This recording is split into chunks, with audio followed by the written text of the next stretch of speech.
Everyone, this is the ESOP guy. We are on a journey to an ESOP. So glad you could join us today. We are a resource for folks that are thinking about going towards an employee stock ownership plan as a strategy for their business. It could be succession planning. It could be looking at an exit plan. It could be how do you use an ESOP to grow your business. There's a lot of different ways to leverage the value of an ESOP. And there's a lot that goes into planning an ESOP. And once you become an ESOP, there's a lot of things that you should be in tune with. Today, we're going to get to kind of talk about not just, of course, what is an ESOP and all that, but we're going to talk about what resources that are available that I think are very important for people to know about. And to do that, we're going to really go into a resource called the ESOP Association, which is one of the largest associations that include member companies that are existing ESOP companies. And the person that runs all of that is Jim Bonham. He's the president and CEO. He's been working in that since March 2019. He has nearly 30 years of experience in government, public policy, and advocacy, has a deep understanding of how Washington really works from a political standpoint. So wanted to welcome Jim to our podcast today. Thank you so much for joining. Great. Thanks, Phil. Really appreciate you having me and the opportunity to talk with your audience. Great. Thank you. So Jim and I were going to do this about a year ago, and I wanted to kind of say it right before we were going to do our interview. I broke my foot. If you remember that, Jim. I do. I was running into the ocean and I broke it, and I called Jim. I'm like, I can't come in and do it. But he, then I tried to get Jim back on, and he's busy and I'm busy. And so, hey, it's still better late than never, right? Absolutely. I'm really glad we're able to make this work this time. Absolutely. I am too. And I think for the audience, as we talk about before we get into a lot of the questions about the ESOP Association, can you share with us, how did you get to do the job that you have right now? I mean, where did your journey start from, and even getting into ESOP? So can you share a little bit of that before? Wow. Yeah. It goes, for me, I've spent about the last 3 decades in Washington doing just about every job you could imagine here in town. I worked in the Congress for many years, both the House and the Senate. I ran a national political party committee for a couple of years for an election cycle, had my own consulting firm helping candidates for federal office. And then for about 12 years before I joined the ESOP Association, I ran a large government affairs and public policy practice at a major national law firm. And in that capacity, I was representing some of the most recognized companies globally and here in the United States, trade associations, nonprofits, from just about every quarter of the economy, whether it was auto manufacturing or life insurance and casualty insurance, financial services, healthcare. We worked across the board. And that gave me a real exposure to the key strategies and tactics to actually getting things done in Washington, as opposed to what I would call the busy work of Washington, D.C. There's a lot of activity that takes place that really doesn't amount to getting the job done. There's a lot of activity that people undertake to make themselves look good, but doesn't necessarily move the ball down the field. So before I joined the association, I had sort of gotten tired of the contract advocacy world, and started looking for what I would consider a more mission-driven opportunity. And it took about 2 years to really find something that was a nice fit for me. And when the ESOP Association came up, it was attractive to me because my family has a personal history with employee ownership that goes back to my grandfather and Wyoming, where I grew up, and a small chain of mercantile stores that he ran, where he introduced an employee ownership concept to his management style.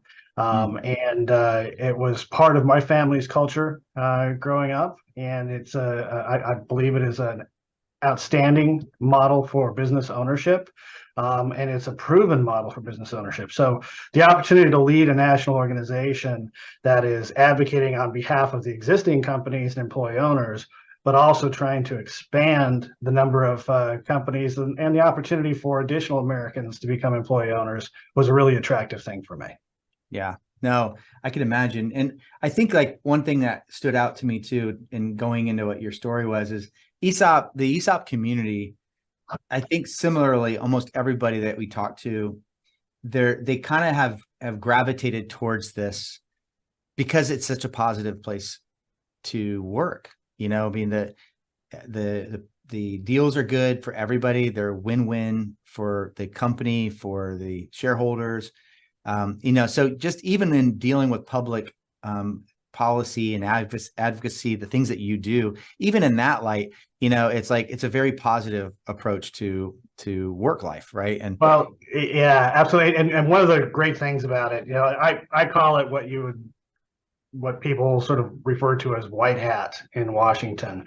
There are very, very few issues that you can go to the Congress or the administration and say genuinely with a completely straight face, this is an absolutely bipartisan issue. We have, when you can have Mitch McConnell and Bernie Sanders both supporting the same piece of legislation, that you're doing something right. Yeah. And the reason is that employee ownership is really it could be fundamental to the way that our capitalist system works in the United States, because it really allows individual employees to not just get a monthly paycheck, but to actually gain as the company that they work for grows in value.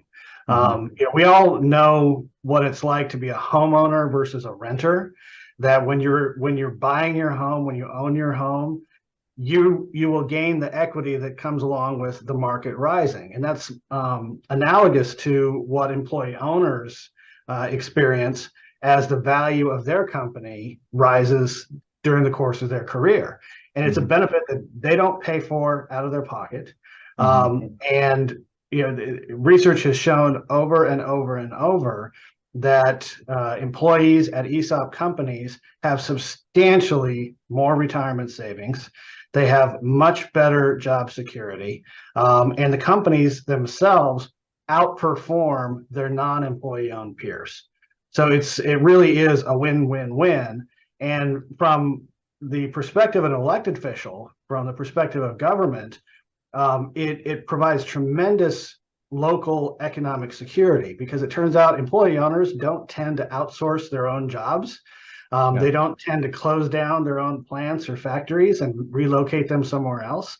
Now, it does, of course, occasionally happen where you have a large ESOP that will have facilities in multiple states or multiple areas that they will find efficiencies. But in those rare occasions, the way that the employees are treated is substantially different than in a non-employee owned company. So it's just a really terrific model. It is. And there's a million things to go, like angles to go there.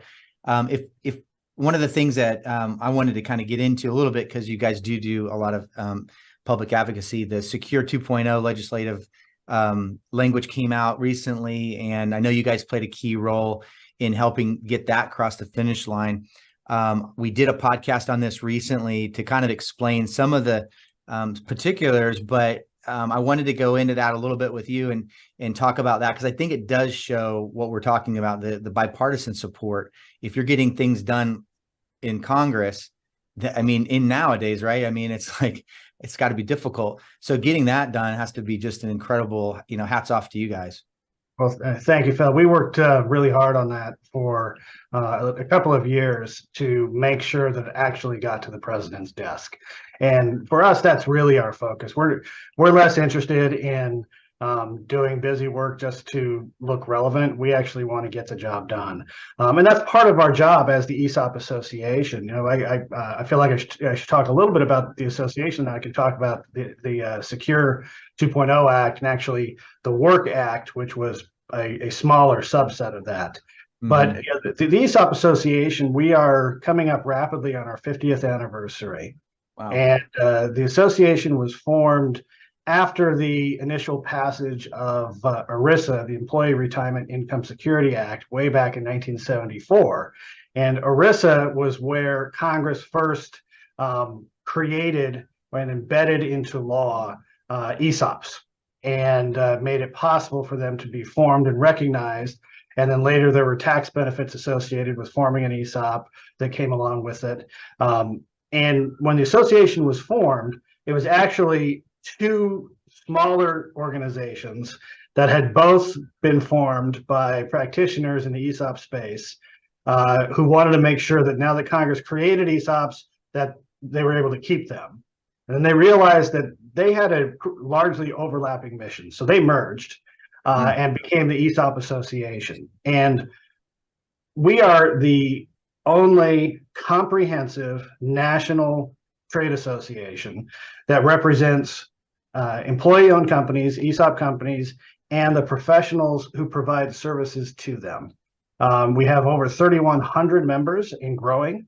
We've had substantial growth over the last couple of years. In any given year now, we're spending upwards of $11 to $12 million on behalf of our employee owners in the advocacy space, providing education, and helping to grow ESOPs throughout the country. So members of the association, you can become a member of the association if your company has an ESOP and the company itself is the actual member, and all the employee owners can use the benefits. You can become an affiliate member if you are exploring the possibility of forming an ESOP, so that you can make use of a lot of our educational programs. As an association, we have 19 state or regional chapters all across the country. So we not only provide national level comprehensive education and programming at our 4 national conferences, but we also offer chapter events at our 19 chapters, both in the spring and in the fall, all across the country. So if you're thinking about forming an ESOP, if you're just exploring employee ownership, it's very inexpensive to join the association, and you can go to any of those events. And they are just full of live interactive sessions where you are meeting and interacting with the top professionals in the space. The other real advantage of doing that is that you get to meet the companies in your area that have already been on their journey, and this is a very welcoming community. And I guarantee you, if you walk up and talk to any employee owner, you find out what their company is, they will put you in touch with somebody who can help answer the questions that you need to have answered in order to move to the next step. So that's who the association is. We're really proud of the work that we do. Now, in terms of the Secure 2.0 Act, this was a bill that was included as part of what we call a year-end Christmas tree bill, the Omnibus Appropriations Act of 2022. And this was a bill that was passed literally the last night Congress was in session last year, was sent to the president, and it was signed into law on December 29th, so that the government could continue to stay open. Now, the reason we call it a Christmas tree bill is that these end of the year must-pass bills tend to become just like a Christmas tree, and everybody tries to hang their ornament on it because they know it has to be signed into law. And we, we're somewhat guilty of that. But what was great is that, and the reason we were successful is because we were able to generate a very strong bipartisan following and support for our small section of that bill. The omnibus bill was over 4,000 pages long. And then the Secure 2.0 Act, which is a larger retirement security bill that has to do with not just ESOPs, but all kinds of different qualified retirement plans. And in the Secure 2.0 Act, it's about 340 pages of the 4,000 plus pages.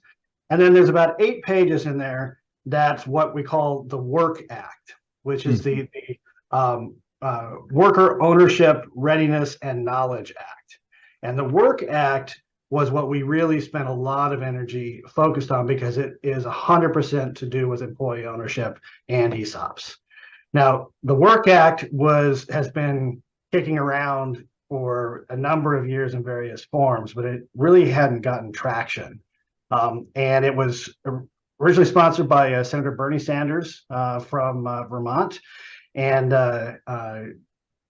We worked with them to modify some of the language, and then to help them find a Republican co-sponsor for the bill. And we were able to meet with and answer all the questions of Senator Jerry Moran from Kansas, a conservative Republican from Kansas, and he agreed to become a co-sponsor of the bill. And then once it was a bipartisan piece of legislation, we were then able to start talking to the chair of the Senate Health Committee, the Health, Education, Labor, and Pensions Committee, to get it included into the Secure Act. Now, what the work bill does is there are several provisions within it, but primarily it is focused on helping business owners sell their companies to their employees. Often it will be through an ESOP, but it doesn't discriminate against other forms of employee ownership, like an employee ownership trust or a worker co-op. But most employee ownership in the United States, about 95% of it, is really ESOPs. And the program works through the establishment of an employee ownership initiative at the U.S. Department of Labor. And that initiative will serve as a grant-making apparatus where grants will be given to the states, and the states will award those grants to colleges and universities. They may administer the program themselves, potentially nonprofits, to local municipalities or organizations. And those grants will be used to provide education, to even provide feasibility studies on forming an ESOP. And over the next 5 years, Congress has authorized the expenditure of $50 million for these efforts.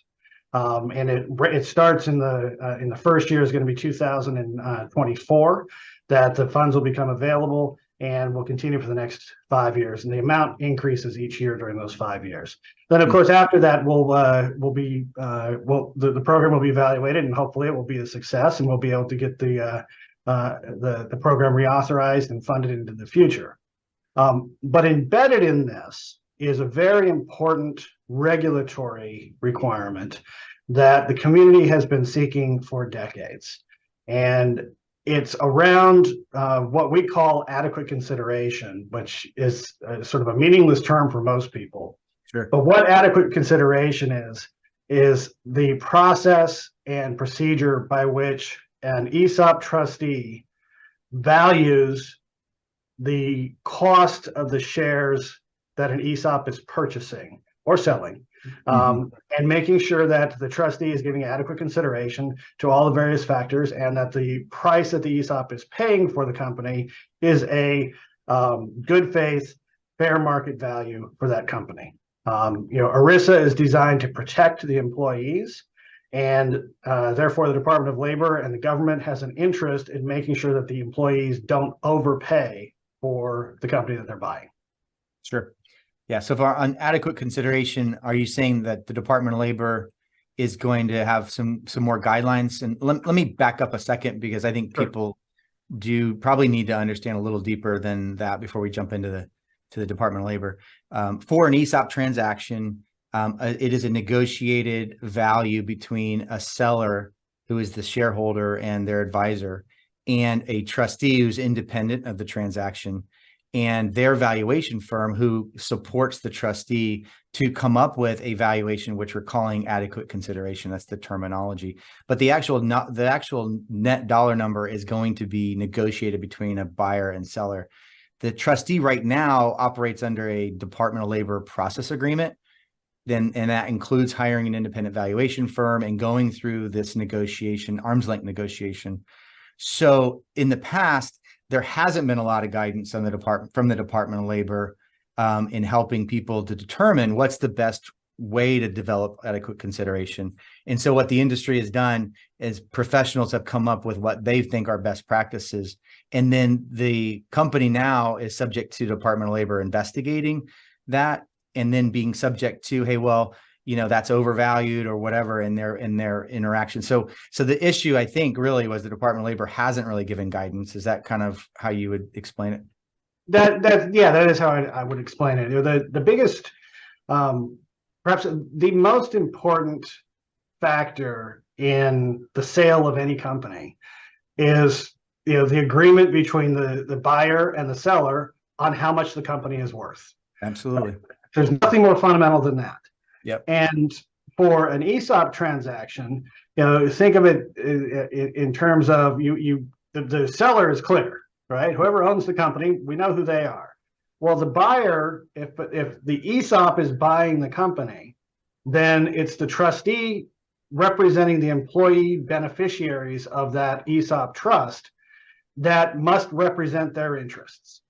And so the trustee has to be, as you put it, independent from the buyer, and they have to have solid, independent, professional advice on valuing the company and its assets.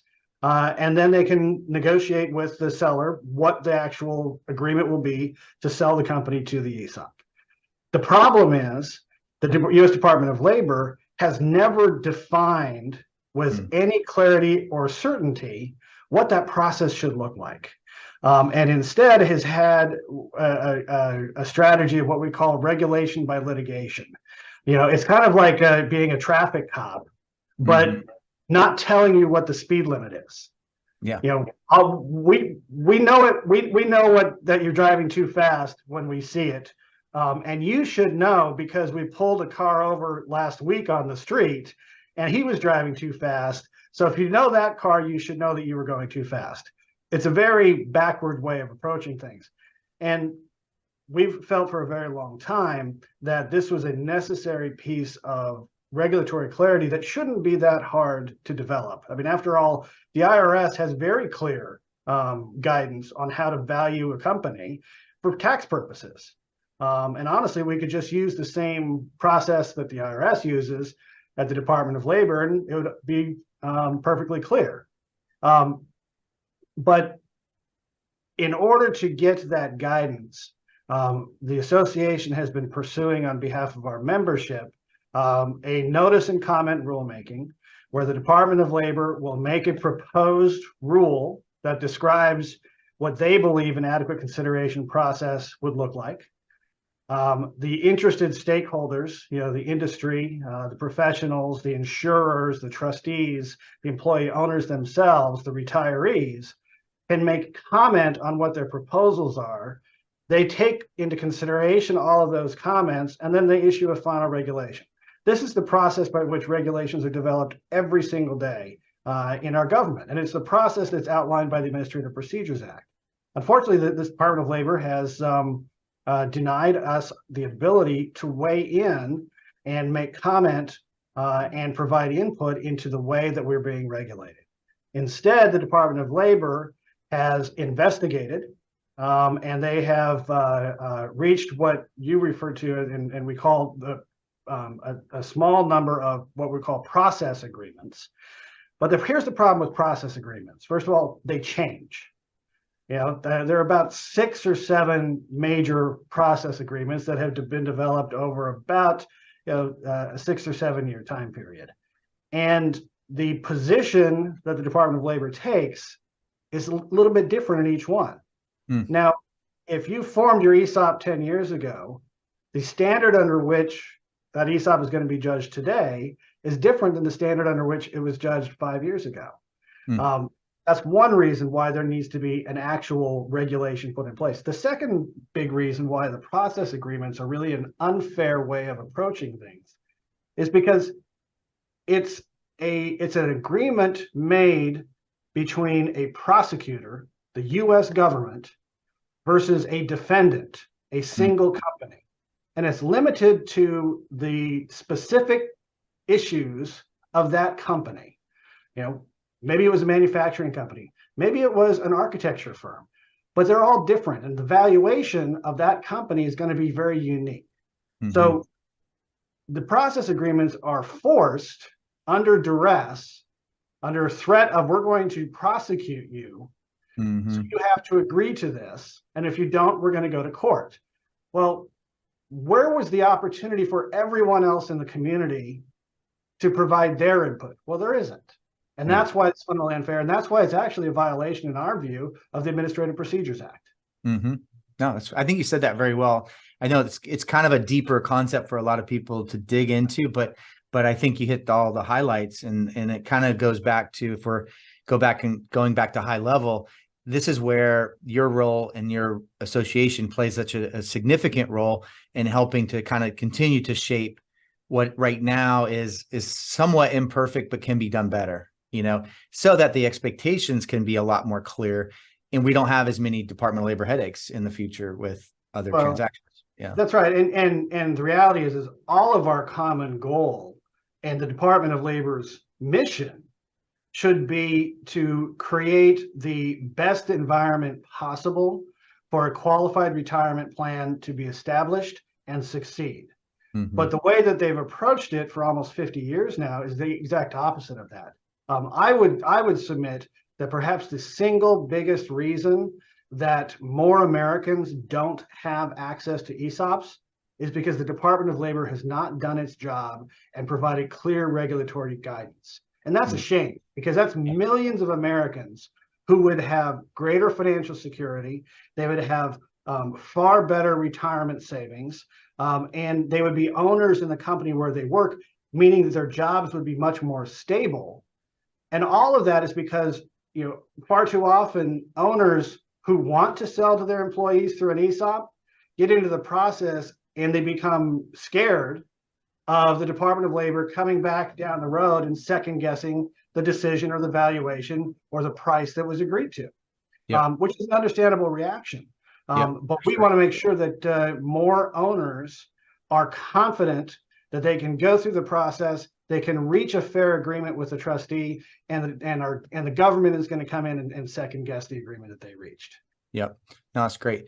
So I think that was really well said. If we go into some of the reasons they do want to go and do their ESOP, we'll talk a little bit about the 1042 and the Secure Act. So I want to set this up again for people that don't, and I say 1042, and I got to know that some people don't really know what that looks like or what it is.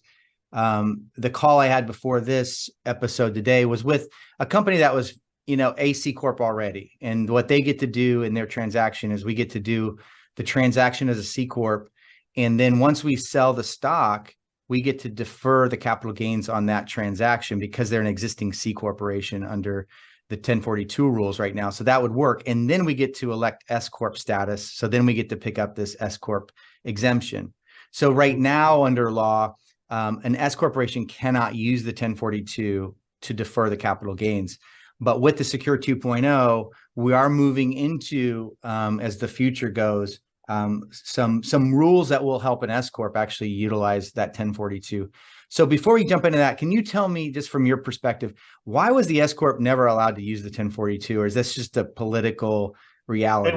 It was straight up a budgetary consideration. Okay, just a budgetary, yeah. It was when Congress put in effect the 1042 exemption for or deferral for ESOPs. It was just too expensive to include S Corps. And then a later act allowed a qualified retirement plan, in this case an ESOP, to have an exemption from a prohibition on owning shares in an S corporation business. So ESOPs are unique in that regard now, because most qualified retirement plans can't own stock in an S corporation. But Congress in 1996 changed that and made it so that an ESOP, in fact, can hold shares in an S corporation. And that made S corps eligible for all of the tax benefits of an ESOP and the exemptions. But Congress didn't fix at that time the 1042. So the 1042 benefit actually benefits the seller. And the exemption, the S corporation exemption, benefits the ESOP company. So we have long felt that that playing field needed to be leveled between C corps and S corps, and the community had developed workarounds so that an S corporation could quickly time the shift to a C corp, get the 1042 deferral, and then shift back to an S corporation. But that's an unnecessary complication. So what we, working with other groups in the community, we were able to get included into this legislation. Not the full deferral, which is what we would like to see eventually, but we at least got a start on it so that a few years from now, owners who sell their S corporation to an ESOP will begin to immediately take a deferral. I believe it's up to 10% of the capital gains. Yep. Well, we will be continue to work to increase that percentage over time and get it so it is an equal benefit to C corporation. But it is a huge incentive for the formation of an employee-owned company. You know, it's funny. We the ESOP Association has a nonprofit foundation, the Employee Ownership Foundation, that is affiliated with us. And last summer, we helped put on an international symposium at Oxford University to really start exploring the obstacles to more employee ownership globally. And we were primarily comparing and contrasting the American ESOP model to the UK's employee ownership trust model. And what was terrific about that is that we had delegates, last year we had delegates from 9 different countries, and NGOs representing those same countries. One of them was Canada. And Canada, literally just last week, put forward a proposal to form their own type of employee ownership trust. But the unfortunate thing is that they didn't include the tax incentives for the seller that we have seen over and over and over again as a necessary ingredient for the owner to be willing to sell to their employees. Because you know, there needs to be a reason for their financial advisors to make sure they're aware of the option, number one, and if there's a tax benefit to it, they have a responsibility to do that.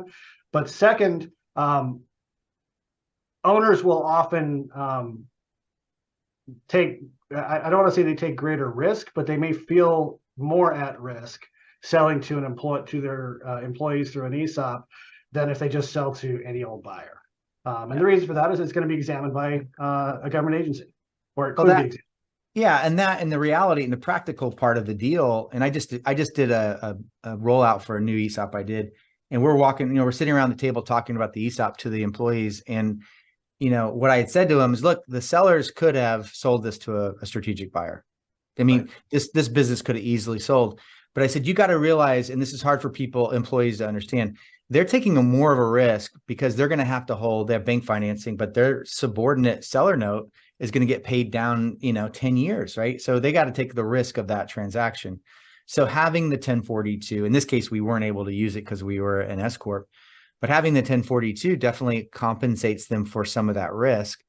And I think between, and this is maybe a philosophical thing, but between a strategic sale and an ESOP, I think everybody wins more in regards to some of the qualities of an ESOP than we do with a strategic sale. So it does make sense for you guys to, you know, advocate that. And I've done some different podcasts. I did a podcast with a guy from Australia who does employee ownership over there. They don't have any tax benefits at all. Like there's nothing, that they're still doing a lot of ESOP type of, you know, it's not the same as an ESOP, but it's like EOT. And then I think UK has the EOT, but they do have some tax benefits, but they don't have the 1042. But I think that I mean, the benefit, once it's a trust, there is no taxation, right? So the trust isn't getting taxed at all. So it has the equivalent of our S corporation benefit. But the seller in the UK actually absolutely does get significant capital gains benefits and tax benefits. Well, that's good. Yeah. And just to clear it too, there is EOT in this country. And I did a podcast on this, on just to explain the difference between the US EOT and the UK. And the EOT here, there's no tax benefits at all. That's correct. It's, you know, it's a little simpler, but it's not like an ESOP. I mean, there's nothing like an ESOP. And that's why it's like, you know, when you explain the cash flow and the tax benefits, people are like, what? I get this from people all the time. I can't believe that. I'm like, yeah, it's true. You know, and I get to kind of do the numbers and show them, hey, yeah, it's true, you know, and that's pretty amazing. So, well, it is. And it's a huge benefit I always bring it down to the local economies. It's such a big benefit for job stability, economic stability. You go into any community where there are well-known and decent-sized ESOPs, and you'll find that they're the ones that are sponsoring the Little League team. They're the ones that are providing donations for the local museum. They're the ones out doing the highway cleanup. They're also known as probably the best place to work in town. And what's terrific about it is they don't leave, and the job security is there. Where you contrast that as a seller, thinking from the seller's perspective, it doesn't really matter what assurances the new owner gives you. Once you don't own it, they're going to do with that company what they're going to do with that company. That's the truth. That's why, that's the real truth. And how many times have you seen a company get bought back by the original owners, and it goes through this divestiture and all that, and then they sell it again? Yeah. And that's just the truth of it. So I think hands down, you have to at least consider an ESOP in your strategy. Right. I mean, I have yet to meet a founder who did not say to me, I was nervous about it. I thought it was going to be harder than it actually was, but I can tell you this is hands down the most rewarding thing I have ever done in my life. Because they can go to their hometown and they can stay engaged in part of their community with their head held high. Mm-hmm. And they don't have to worry that after they sell the company, whoever the strategic buyer was, or private equity, come in and just shut it all down. There have been so many examples of that where a local employer sells to a big private equity firm or a strategic buyer, and then the next thing you know, the jobs are gone. Yeah, that's true. So let me ask you this. I mean, we're almost running out of time. For what's coming next for the ESOP Association, what are you guys working on over the next year or 2 years, or what's in the target range there? Well, there's always, in Washington, there's always something more to do. And the passage of the legislation last year was really just the starting gun. Now we need to make sure that everything that Congress intended and Congress has directed to be created actually gets followed through on. We need to make sure that the money is actually there and flowing from the Congress and from the Treasury to support employee ownership. We need to make sure that all of the state governments are aware of these opportunities for applying for federal grants to promote employee ownership. And that's all. So that's all follow up on the Work Act and the Secure 2.0 Act. But we're also working very closely with a bipartisan group of senators and members in the House of Representatives on a new piece of legislation that will help to start address some of the financing challenges that we're finding. You had alluded to this earlier, Phil, about how often a seller may need to do seller financing, as subordinated loan for maybe the last 10% or 15% or sometimes more of an ESOP transaction. Well, we are working to help create a new type of lending facility under the existing SBIC program that would be unique for employee-owned companies and ESOPs. They're going to be called Employee Equity Investment Companies, EEICs, and they will be able to provide government-backed loans for the purchase of a company to an ESOP. They'll also be available for the expansion or recapitalization of an existing ESOP. So we're expecting this legislation to be introduced probably in the next 4 to 6 weeks. We're really excited about it. So we're going to be working on getting that passed as well. But then the association is also, like I said, we're growing rapidly. We've just grown from 18 chapters to 19 chapters. So we're adding a Florida chapter and a new Rocky Mountain chapter, which we're really excited about. So we're getting those off the ground. And in any given year, close to 15,000 people attend one of our chapter, regional or national conferences. That's we have a huge amount of programming that's out there and available. We're really excited about it. And of course, all of this is possible because of the work and the support and the funding that our member companies and our professionals like you provide to the association.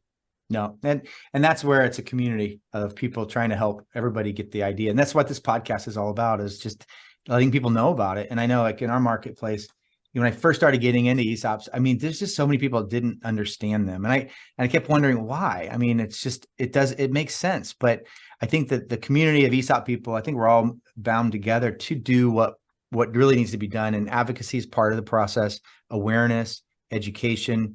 And we all kind of need to do our part, because it's all going to be good for everybody at the end of the day. So definitely appreciate what you guys are going to do, what you're doing, what you're going to do in the future here. I'm pretty excited about that. I've not heard about the EEIC, but it's pretty exciting, and getting financing is a big part of the whole process as well. Well, it is. And we really appreciate what you do, Phil, and the opportunity to come onto your show and talk to your audience. And of course, if anybody ever needs to get questions answered or wants to learn more, we've got a terrific website, both the association at ESOPassociation.org, and our foundation is the EmployeeOwnershipFoundation.org. And there's a lot of, especially on the foundation website, there's a lot of free information. There's about 20 different white papers on things to consider if you're looking at forming an ESOP, and things that as a current ESOP you may want to be thinking about and in terms of administering and running your company. Great. I was going to ask you to give us the website, but so thank you for that, so people can find you guys. But you are very, very vibrant organization, and definitely, a good place, because people do look for information all the time. And I know people say, like, there is a lot of information. So part of this was our job today, was to kind of help people understand what you do and what kind of resource you provide, which I think is a significant and substantial resource to people that are thinking about ESOPs. So thank you again. All right. Well, thank you, Phil. We appreciate it. All right. So for those that are listening today, thank you so much for joining. And we'll have more information on the ESOP Association on our website at journeytoanesop.com as well. And we'll see you on our next step on this journey to an ESOP.